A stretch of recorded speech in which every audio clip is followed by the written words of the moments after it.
My name's Paul Friedmann. I'm the producer of Caught Inside, feature film that screened at this year's Sydney Film Festival.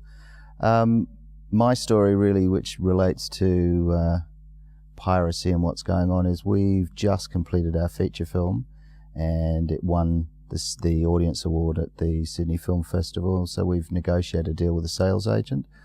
And I went to London about a week or so after we finished the festival to have some meetings and what have you, and I bumped into a friend of ours whose boyfriend was there, and he said, what have you been doing? Haven't seen you guys.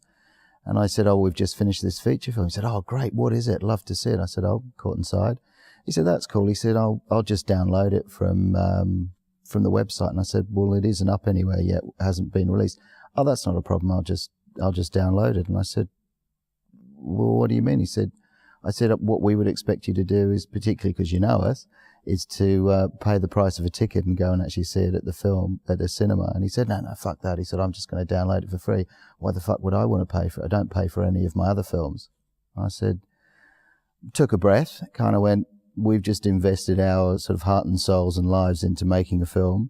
And I said, well, what do you do? He said, well, I run a cafe in Mossman. I said, okay, well, how would it be if I came to your cafe and had, let's say a $17 meal, coffee, maybe some breakfast, and I stood up and I walked out and didn't pay for it? And he said, well, that's different, isn't it? And I said, well, there is no difference. I said, it's our commodity, it's our livelihood, and essentially what you were doing is theft.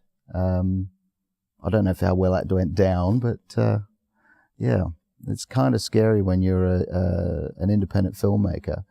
And funding's already very difficult to try and make a product that people want to see, and the thing that we're finding making it harder is you used to be able to rely on DVD sales afterwards and things to just top up the money for you to then be able to go make another film. That funding doesn't exist anymore.